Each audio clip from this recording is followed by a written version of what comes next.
Welcome to the Law Pillar, this side Tanya Singhal. कल हमने tort की इंट्रोडक्शन क्लास देखी थी, आज हम उसी के साथ कंटिन्यू करते हैं। आज हम पढ़ेंगे general principle of tortuous liability. क्या होते हैं जनरल प्रिंसिपल? कुछ ना कुछ एक्ट या ओमिशन हुआ होना चाहिए, साथ ही साथ उसकी वजह से कुछ लीगल डैमेज, जिसको हम इंजरी बोलते हैं, वो होनी चाहिए। सिर्फ डैमेज से काम नहीं चलेगा, कुछ ना कुछ लीगल राइट आपका वायलेट होना चाहिए।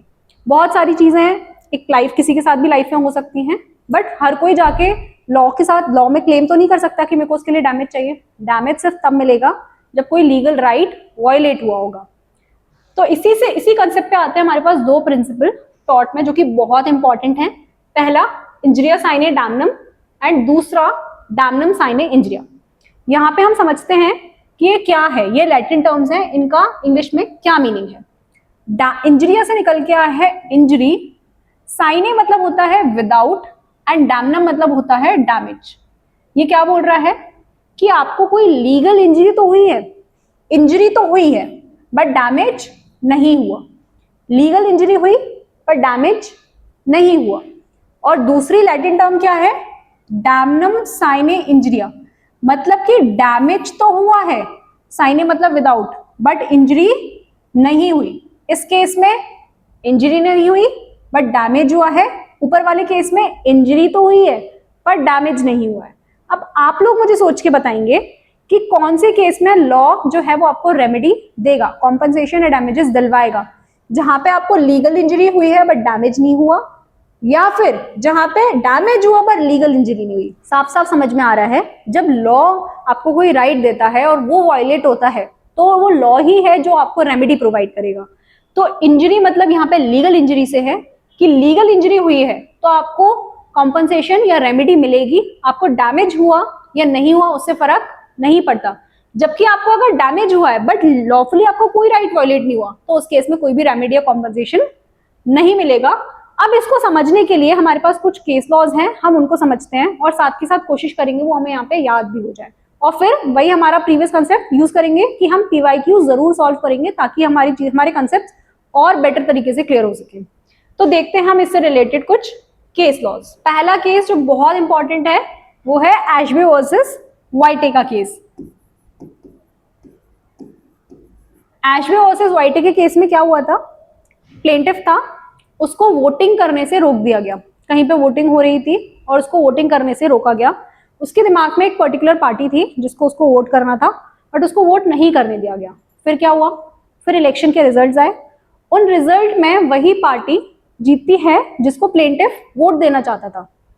तो कायदे से उसको डैमेज तो नहीं हुआ। डैमेज कब होता? जब कोई दूसरी वाली पार्टी जीत जाती। डैमेज भी होता और लीगल इंजरी भी उसको हुई। कैसे हुई लीगल इंजरी? क्योंकि लॉ बोलता है कि हर व्यक्ति के पास अधिकार है कि वो वोट कर सके, उसको वोट करने नहीं दिया। तो लीगल इंजरी इसमें क्या हुई? वोटिंग नहीं करने दिया। डैमेज कब होता? जब वो पार्टी नहीं जीतती जिसको प्लेंटिफ जितवाना चाहता था, पर पार्टी तो वही जीती जिसको प्लेंटिफ जितवाना चाहता था। मतलब लीगल इंजरी हुई क्योंकि वोट करने को नहीं मिला, पर डैमेज नहीं हुआ क्योंकि वो पार्टी जीती जिसको वो जितवाना चाहता था। तो कॉम्पनसेशन मिलेगा? यस मिलेगा। क्यों? क्योंकि इस केस में उसको क्या हुआ है? Legal injury. लीगल इंजरी किस चीज से रिलेटेड है? No voting allowed.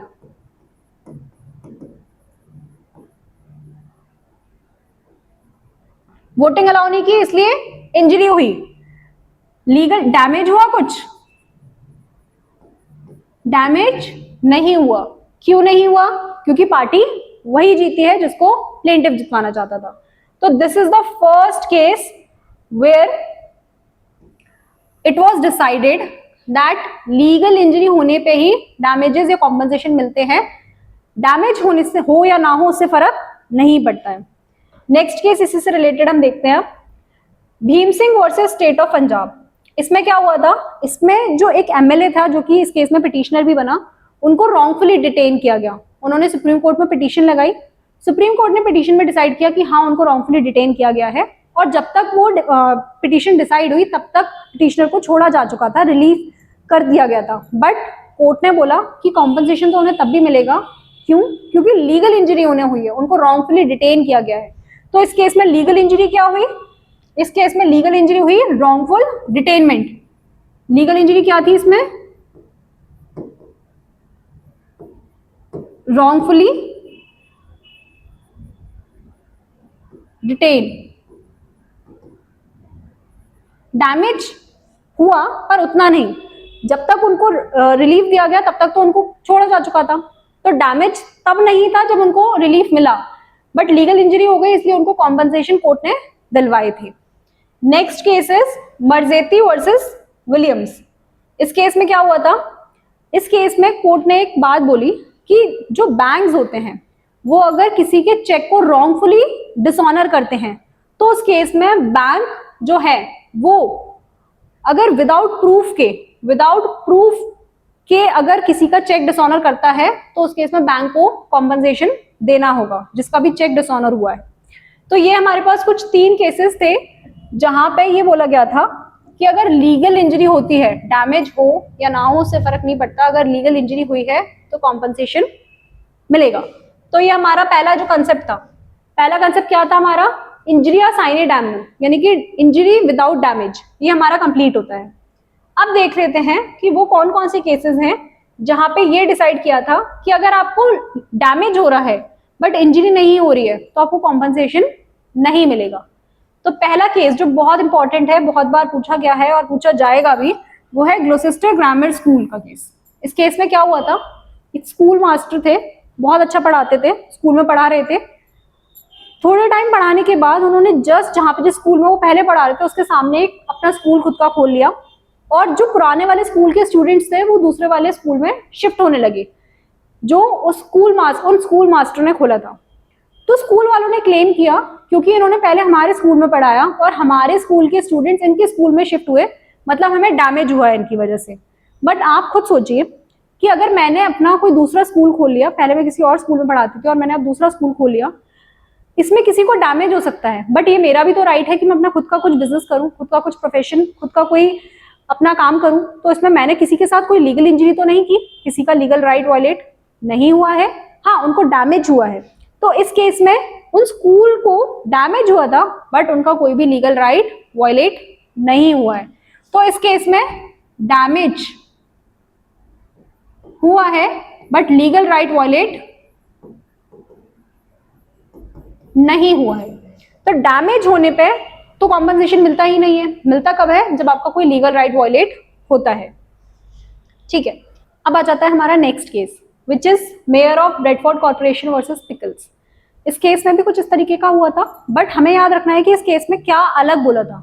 इस केस में ये बोला गया था कि अगर पिटिशनर, प्लेंटिफ या डिफेंडेंट कोई काम मैलिशियस भी कर रहा है बट अगर सामने वाली पार्टी को उससे कोई लीगल इंजरी नहीं हो रही है तो फर्क नहीं पड़ता है, लीगल इंजरी के बिना सिर्फ डैमेज होने के बेसिस पे कोई भी कॉम्पनसेशन या रेमेडी नहीं मिलेगी। And the next case is town area committee versus Prabhu Dayal. इसके भी फैक्ट्स कुछ इसी तरीके के थे, वही मैलिशियसली वाली बात इसमें बोली गई थी। तो हमने ये वाला जो कंसेप्ट था डैमनम साइने इंजरिया, इसमें 4 केसेस देखे। पहला Gloucester grammar school, second is Mogul steamship company versus MC Gow, third is mayor of Bradford corporation versus Pickles, and the next is town area committee versus Prabhu Dayal. और इंजरिया साइने डैमनम में हमने 3 cases कौन कौन से देखे थे। पहला देखा था बहुत important case Ashby versus White का, दूसरा is Bhim Singh versus state of Punjab का case, and the third is Marzetti versus William का केस। अब देख लेते हैं भाई हमारा प्रीवियस कंसेप्ट कुछ पीवाईक्यूज जिससे हमें पता चले कि हमें कितना याद हुआ है। So the first PYQ is what does the word injury means. Injury का मतलब क्या है?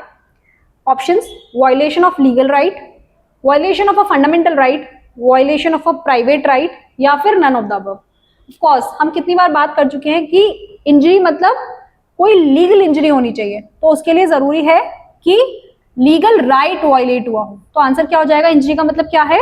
Violation of a legal right. Next question, which of the following cases does not explain the maxim injuria sine damnum. कौन सी ऐसी maxim है, कौन सा ऐसा केस है जिसमें इंजरिया साइने डैमनम वाले केस को एक्सप्लेन नहीं किया गया था? Ashby versus White, Bhim Singh versus state of Punjab, state of Jammu and Kashmir, Gloucester grammar school case, या फिर एक्शन वर्सेस ब्लेंडल। कौन सी वाली बोला है? इंजरिया साइने डैमनम। अगर मुझे 3 केस 4 केस कुछ ऊपर ऊपर से समझ में आए तो ग्लोसेस्टर ग्रामर स्कूल का केस जो था वो डैमनम साइने इंजीरिया से रिलेटेड था, ना कि इंजीरिया साइने डैमनम। इस केस में हमने अभी एक्शन वर्सेस ब्लेंडेड वाला केस इस वीडियो में नहीं पढ़ा है, बट हमने एक चीज पढ़ी है कि ग्लोसेस्टर ग्रामर स्कूल जो है वो इंजीरिया साइने डैमनम से रिलेटेड नहीं है। तो ये भी एक गैस वर्क की तरह काम करता है कि भाई ये तो हमें 100% पता है कि डैमनम साइने इंजीरिया में जाएगा, तो इंजीरिया साइने डैमनम का केस कौन सा नहीं है, वो है Gloucester grammar school case. Next, which of the following case does not explain the maxim damnum sine injuria? Same तरीका हम यूज करेंगे। हमें ये पता है कि जो Bhim Singh versus state of Jammu and Kashmir वाला केस है वो इंजीरिया साइने डैमनम से रिलेटेड है, ना कि डैमनम साइने इंजीरिया। एक बार रिकॉल करने का ट्राई करते हैं कि भीम सिंह वाले केस में क्या हुआ था, पिटिशनर को इलीगली डिटेन किया गया था। पिटिशनर कौन थे इसमें, एक एमएलए थे जिनको अनलॉफुली डिटेन किया गया था, उससे रिलेटेड एक केस था। तो action Bhim Singh versus state of Punjab का, state of Jammu and Kashmir का केस किस चीज से रिलेटेड है, इंजीरिया साइने डैमनम, ना कि डैमनम साइने इंजीरिया। तो इसका आंसर हो जाएगा Bhim Singh versus state of Jammu and Kashmir. Next, the French term tortum means to twist, जो हमने देखा था, yes tortum means to twist. More serious wrongs are considered to be public wrong and are called crimes. सही बात है, जो ज्यादा सीरियस रॉन्ग्स होते हैं उन्हीं को तो हम बोलते हैं कि वो क्राइम है। And there are various wrong which are both criminal and tort in nature. Yes, जैसे कि false imprisonment का केस, अगर किसी को falsely imprison किया गया है तो वो एक criminal wrong भी है, वो एक tort भी है। वैसे ही defamation का केस जो tort में भी आता है और criminal law में, यानी कि हमारे CRPC और BNSS में भी आता है। तो ये तीनों ही statements जो है वो correct हैं। So the answer would be all are the correct options. Next, consider the following statements. According to Samand, there is no law of tort, but there is law of torts. इसका वही तरीका हमारा कि Samand and law of torts का last का S, यानी कि ये बात सही है कि Samand ने ही क्या दिया था, लॉ ऑफ टॉर्ट्स का कंसेप्ट, ना कि law of taught. Law of टॉट का कंसेप्ट किसने दिया था, ये आप हमारे कमेंट सेक्शन में बता सकते हैं। Next, Winfield was a propounder of pigeon hole theory, is it correct? No, Winfield ने लॉ ऑफ टॉट का कंसेप्ट दिया था और पिजन होल थ्योरी का कंसेप्ट किसने दिया था, Samand ने। तो this is not the correct statement, this is the correct statement. And the next question is, Samand's book is entitled Law of Torts, Law of Torts and Samand। फिर से वही चीज आ गई, याद करने के लिए अब हमारे लिए बहुत आसान हो गया, हमने इतनी बार पढ़ लिया कि हम भूल ही नहीं सकते हैं law of taught versus law of torts का कंसेप्ट। तो इसमें दो ऑप्शंस करेक्ट हैं, first and third, but the second is the wrong option. So the answer would be 1 and 3। आज के लिए इतना ही। अब अगर आप लोग चाहें तो हमारे टेलीग्राम चैनल पे विजिट कर सकते हैं, वहां पे हम लोगों ने PYQs अपलोड किए हुए हैं, साथ ही साथ उसके आंसर्स भी अपलोड किए हुए हैं। So go and visit our Telegram channel. Thank you.